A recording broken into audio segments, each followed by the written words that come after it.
Since childhood, the trip to the family cabin was an annual ritual I always looked forward to. But unlike other years, this time I needed to drive alone and at night, something I always avoided for good reason. The road to the cabin was long and winding, surrounded by dense forests that seemed to absorb every beam of light from my car's headlights. The night was particularly dark, and the only thing breaking the silence were the occasional sounds of nocturnal animals and the constant hum of the engine. When the fuel gauge started flashing, a wave of anxiety washed over me. Annoyed, I remembered that my brother was supposed to have filled up the car, but he forgot. Now, here I was nearly out of gas on one of the most remote roads in the region. Then, I spotted a crude, rusted sign pointing to a gas station a few kilometers ahead. With few options, I followed the direction, hoping to find some refuge and fuel. The road became even narrower and poorly maintained, with bushes scraping the sides of the car. Finally, I spotted the gas station, but my heart sank when I realized it was abandoned, with broken windows and rusty, empty gas pumps. I parked the car next to one of the deactivated fuel pumps, the light from the dashboard reflecting ghostly in the fogged windows of the abandoned station. With trembling hands, I dialed the tow service number, the sound of the call seeming incredibly loud in the oppressive silence that surrounded me. While waiting for them to answer, my eyes nervously scanned the perimeter illuminated by the car's headlights. The feeling of being watched grew increasingly intense. Finally, a voice on the other end of the line broke the silence. I quickly explained my situation, my voice shaking more than I would have liked. The operator, sensing my discomfort, promised that the tow truck would arrive as soon as possible. I hung up and tried to focus on anything other than the agonizing wait. My gaze fell on the cell phone's battery meter, just 10% remaining. The thought of being completely isolated, without any form of communication, twisted my stomach in anxiety. I decided not to leave the car, locking the doors and checking them again for safety. The silence was now my only companion, occasionally interrupted by a strange noise coming from outside, sounds that my alarmed mind couldn't fully identify. It was then that I heard the voice, soft and tempting, coming from behind the broken gas pumps. Need gas? I can help. It's free, you just need to come here to get it. The voice came from somewhere beyond the broken gas pumps, a sound so unexpectedly human that for a moment I was disoriented. However, despite the seemingly friendly tone, each word carried a weight that made the hairs on the back of my neck stand up. I tried not to respond, holding the steering wheel tightly. Hesitant, I directed my gaze toward the source of the voice. At first, all I could see were the shadows that stirred between the old rusty pumps and the small building of the gas station, its walls covered in faded graffiti. Then, a figure began to emerge slowly from the shadows. A dark, distorted silhouette that moved with deliberate, frightening slowness. I was in danger. As I stared at the shadowy figure approaching slowly, a distant sound of an engine cut through the night's quiet like a beacon of hope. Quickly, the sound grew louder and clearer, and soon the headlights of a tow truck illuminated the road behind me. I never thought I would be so relieved to see a tow truck. As the tow truck parked behind my car, I noticed an abrupt movement in the corner of my eye. The figures that had begun to emerge from the shadows around the gas station suddenly retreated, dissolving into the forest as if they had never existed. The tow truck driver, a robust man with a worried expression, got out of the truck and approached my vehicle. With my breath still irregular, I lowered the window and quickly told him about the voices and the shadowy figures surrounding me. His face hardened with the seriousness of the situation, and he did not hesitate to pull out his phone to call the police, keeping a vigilant watch over the darkness around us as he spoke.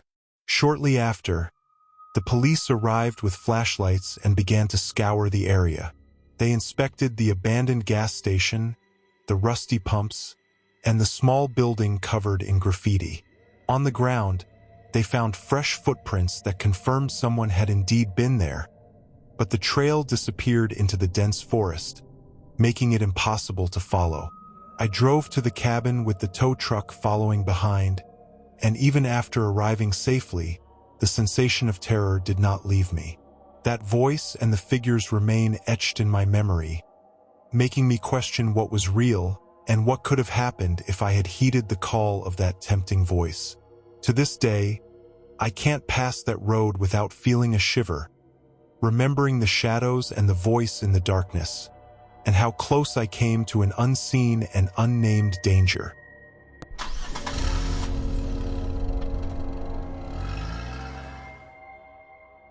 The night was falling quickly, and the day's heat slowly gave way to a fresh and revitalizing air. I had decided to tackle this road trip as a farewell to my summer vacation. It was my last year in college, and I wanted something memorable. The landscapes, the historic sights, all captured just through my camera lens and stored in my memories. I decided not to spend on hotels. The car would suffice for overnight stays. On the way back home, exhausted after days of exploring, I recognized the signs of extreme fatigue. My eyes were heavy, and the road began to merge into a blur of lights and shadows. It was reckless to continue, so when I saw that public parking sign, a small detour from the main highway, I opted to stop there. A desolate place, lit only by a solitary lamppost at the back, barely keeping the darkness that the night brought at bay. I tried to relax in the driver's seat, but restlessness soon took over. I eventually fell asleep, waking up with a sore body a few hours later, in the middle of the night. Nature was calling, and I needed a bathroom. There was a building nearby, looking abandoned, but it seemed to have public restrooms. The weak lights and the silence of the night created an unsettling atmosphere as I headed to the bathroom. The door creaked upon opening, and the echo of my steps on the ceramic tiles amplified the feeling of solitude. I chose the last stall, carefully closing the door behind me. While I was relieving myself, I started to hear something that made my heart race. Soft, hesitant footsteps approaching. I tried to stay quiet, holding my breath. Then, a shadow slowly passed under the door of my stall. Someone was there, watching. My eyes widened in the darkness, and my heart pounded so hard I could barely hear my own thoughts. The next moment was even more terrifying. A face appeared, peeking under the door, the eyes bloodshot and wild. In a surge of fear, I yelled for the man to back off, but he began to bang his head against the door, with blows so violent that each thud resonated like thunder. Pure panic took over me. I managed to unlock the door and pushed it open with force. He fell backward, and I ran like I had never run before. The chase was brief but intense. He was behind me, his heavy footsteps echoing on the cold asphalt. I reached my car, locking the doors the moment I got in.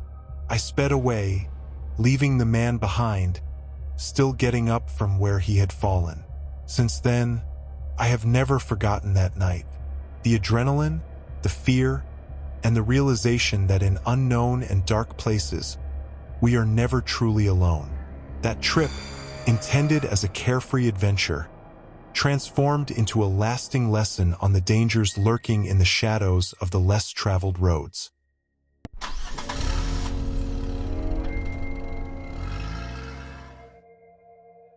I was at that stage of the journey where the road stretches endlessly ahead of you, a ribbon of asphalt cutting through the vast desert. The monotony of the scenery only broken by the occasional car passing in the opposite direction. My destination was the holiday rental home where my family was already gathered. The dashboard clock indicated that I still had about 5 hours of driving ahead. The silence in the car was a constant companion, interrupted only by the occasional hum of tires on the road and the soft sound of low music on the radio. That's when I noticed, through the rearview mirror, a car that seemed to have appeared out of nowhere. It was an old model, dark in color, hard to identify the make due to wear and tear. At first, I didn't pay it much attention, but as minutes passed, I started to feel a constant presence. The car kept a safe distance, but something about its behavior began to bother me. It didn't attempt to overtake, just followed. Whenever I changed lanes, it did too. A knot began to form in my stomach. I tried to convince myself it was a coincidence or paranoia, but the discomfort grew. As the sun began to set, the elongated shadows of the few desert bushes seemed complicit in my growing anxiety. I looked back again, and the car was still there, closer this time. This proximity was now undeniably threatening. I decided to speed up, hoping to leave it behind, but it matched every increase in speed. Real panic set in when I realized we were nearly isolated on the road. The next gas station or any hint of civilization was miles away. That's when I spotted an unexpected salvation. A police car parked on the side of the road. With a sigh of relief that I didn't even know I was holding, I signaled and pulled over next to the officer. My hands were shaking as I explained the situation. The officer, a man with a serious and attentive expression, listened without interrupting, his eyes occasionally shifting to the car still visible behind us. "I'll follow you for a while," he said, determined. "Thefts and suspicious behavior aren't uncommon around here." We resumed the journey, the police car a reassuring distance behind me. It wasn't long before the pursuing car, noticing the police presence, stopped abruptly and, in a swift maneuver, turned and disappeared in the opposite direction. The officer sped up, turning on the sirens and starting a chase, leaving me alone once again. The adrenaline from the situation began to give way to deeper reflection on how vulnerable I had been. As I resumed the journey, with twilight giving way to night, I knew this experience would be etched in me. I internally thanked myself for listening to my instincts and seeking help, a reminder that sometimes paranoia might very well be the reason you're still alive.